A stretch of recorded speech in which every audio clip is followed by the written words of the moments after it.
की हम बात इस बात को लेकर कर रहे हैं कि क्या भगवान का कोई अस्तित्व है या जो चीज साबित हो सकती है विज्ञान के जरिए सिर्फ वही सत्य है।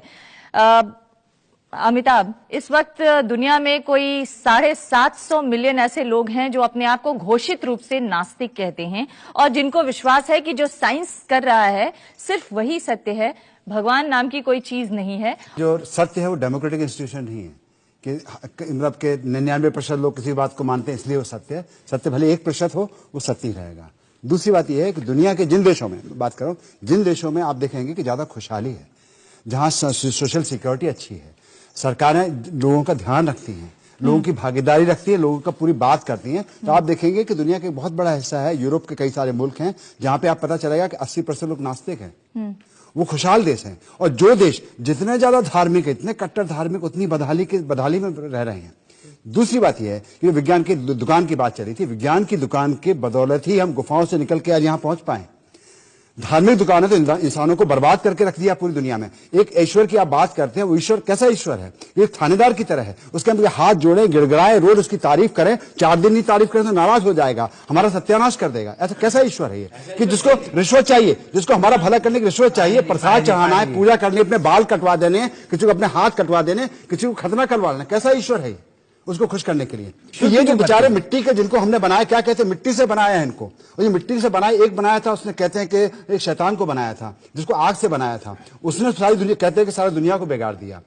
तो हमारी क्या गलती है? सजा देनी तो अपने शैतान को सजा दो, या खुद सजा भोगो, खुद जलो नरक की आग में, हमें क्यों जलाते हो? नेताजी, मैं एक बात कहना चाहता हूँ कि ईश्वर नहीं है, इसके लिए बार बार विज्ञान की जरूरत नहीं है। सदियों पहले हमारे संतों ने, समाज सुधारकों ने, कबीर ने, तुकाराम ने, चंडीदास ने, इन्होंने सबने कहा है कि ऐसी कोई चीज नहीं है। दुनिया कितनी बेवकूफ है जो पत्थर पूजने जाती है, घर की चक्की कोई नहीं पूछती, उन्होंने कहा है। ये बहस जो है, और इसके लिए ईश्वर नहीं है, सिद्ध होने के लिए जमीन से जुड़ा हुआ आदमी होना चाहिए। मानुष्य सत्य है मेरा, मनुष्य में मेरी आस्था है, शब्दों में आस्था है जो पुरखों ने दिए हैं। संत चंडीदास ने कहा था, मानुष्य सत्य सवार ऊपर तहार ऊपर नहीं। मानुष्य सत्य ईश्वर है।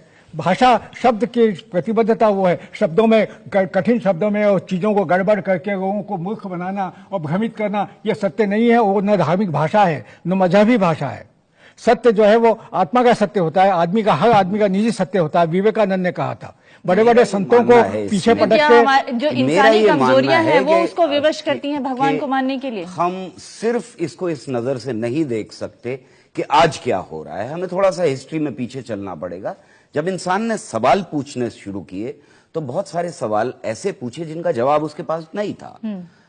वो सवाल बार बार पूछता रहा। कुछ सवाल ऐसे थे जिनको उसने शुरुआत में ही पूछा कि ये चीजें कैसे होती हैं। कुछ सवाल ऐसे थे जिनको क्यों होती हैं से शुरू किया। जो मेटा क्वेश्चन या बड़ा सवाल ज्यादातर धर्मों का है, सभी धर्मों का है, वो बड़ा सवाल क्यों से शुरू होता है। और जब क्यों से शुरू होता है और हम अपनी ज्ञान की सीमा पे पहुंचते हैं, तब जवाब सिर्फ हमारे पास रह जाता है कि ये कोई ना कोई शक्ति है, उसकी मर्जी की वजह से हो रहा है। लेकिन जब हमारा सवाल शुरू होता है कैसे से, तब वो साइंस का सवाल होता है। और वो साइंस का सवाल हमें जब ज्ञान की अपने सीमा पर ले जाता है, तो वो सवाल का जवाब आता है कि आज हमें नहीं मालूम, कल हमारी जानकारी और बढ़ेगी तो हमें पता लग जाएगा। इसलिए जो साइंस है वो ऐसी बॉडी है नॉलेज की जो हमेशा बढ़ती रहती है, और सीमाएं उसकी जैसे जैसे फैलती जाती हैं, वैसे वैसे एक्स्ट्रा साइंस जिसे कहें हम, जो इसमें सारे धर्म आते हैं, उनकी सीमाएं सिमटती जाती हैं। कल तक बहुत सारी भ्रांतियां थी जिन पर शास्त्रों में लिखा हुआ है। स्वामी जी शायद आज उनको ना बताएं आपके सामने कि यह भी शास्त्रों में गलत लिखा हुआ है, ये भी धार्मिक किताबों में गलत लिखा हुआ है। अच्छी अच्छी बातें बता देंगे आज जी, लेकिन वो बातें नहीं बताएंगे जो बिल्कुल गलत हैं आज के लेकिन जो प्रचलित मान्यताएं हैं गौहर साहब, उसमें ये कहा जाता है कि साइंस हमें वो बातें बता देता है जो बाहर दिखती हैं, लेकिन वो नहीं बताता जो हमारे अंदर चल रही हैं।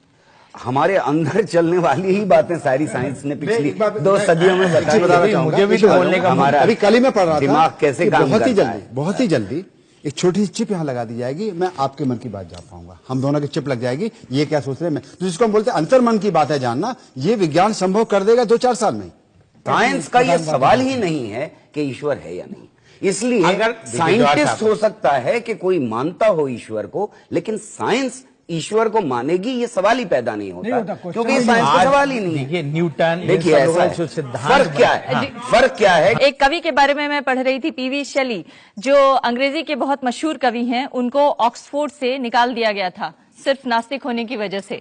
आप अपना सवाल पूछिए, क्या कहना चाह रहे हैं? जी, मेरा ये पूछना है कि आप जैसे जानते होंगे कि भगवान के नाम पे इस दुनिया में लाखों युग होते आए हैं। एक इंस्टीट्यूशन साइंस है, एक इंस्टीट्यूशन रिलीजन है। मैं रिलीजन और भगवान को जोड़ नहीं रहा हूं, बस मैं ये बोल रहा हूं कि भगवान एक रिलीजन का प्रतिनिधि है, तो वो प्रतिनिधि बैठ करके ये सब देखता रहता है।